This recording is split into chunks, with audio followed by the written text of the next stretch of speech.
Kalau kamu lagi FOMO, beli emas, beli saham lokal, tarik napas dulu. The Fed baru saja menahan suku bunga di 3,5% sampai 3,75%. Itu masih tinggi. Dan dengan harga minyak naik serta inflasi yang bandel, pasar memperkirakan paling banyak cuma ada 1 kali pemotongan suku bunga tahun ini. Suku bunga tinggi itu mengubah segalanya. Imbal hasil tinggi, uang tunai jadi raja, dolar menguat, dan aset aman seperti emas biasanya tertekan. Itu persis yang kita lihat. Emas anjlok lebih dari 20% di bulan Maret. Penurunan bulanan paling curam dalam lebih dari 4 dekade. Artinya, kalau kamu ikut-ikutan pas harganya naik, kamu rugi. Kalau kamu menunggu konfirmasi, kamu menyelamatkan modalmu. Secara lokal, dampaknya nyata. Rupiah merosot ke sekitar 16,19 per dolar. Ketika dolar menguat, investor asing cenderung menarik uang dari pasar berkembang. Mereka menjual aset rupiah, membeli dolar, dan seringkali beralih ke AS. Break time darling.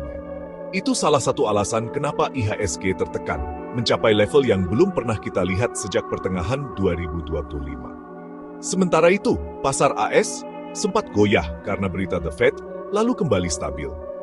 S&P 500 pulih dan terus naik. Di dunia dengan suku bunga tinggi dan dolar kuat, aliran dana global mengejar kedalaman dan likuiditas, dan AS masih jadi juaranya. Jadi, kalau kamu berpikir, haruskah saya beli emas sekarang? Haruskah saya melakukan average down di saham lokal? Begini cara saya melihatnya.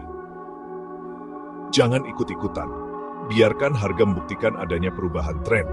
Untuk emas, itu berarti imbal hasil real mendingin dan dolar melemah. Biasanya ketika pasar percaya pemotongan suku bunga benar-benar akan terjadi. Klik. Kalau teorimu adalah AS akan berkinerja lebih baik sebelum pemotongan suku bunga dimulai, melakukan dollar cost averaging ke investasi AS yang luas bisa masuk akal. Jaga ukuran posisi tetap wajar, volatilitas belum berakhir. Perhatikan nilai tukar.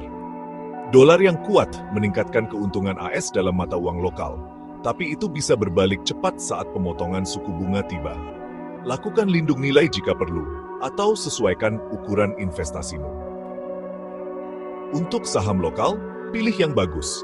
Perusahaan dengan neraca keuangan yang sehat, yang pendapatannya dalam dolar, dan saham defensif cenderung bertahan lebih baik saat mata uang melemah.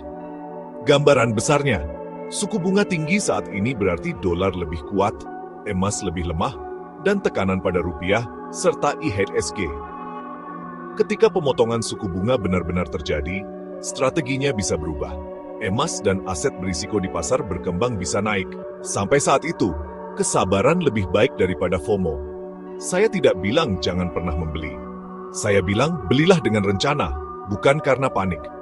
Lindungi uangmu, pilih waktu masuk yang tepat, dan biarkan data, bukan drama, yang memandumu. Break. Kalau itu membantumu bernapas lebih lega, misi berhasil.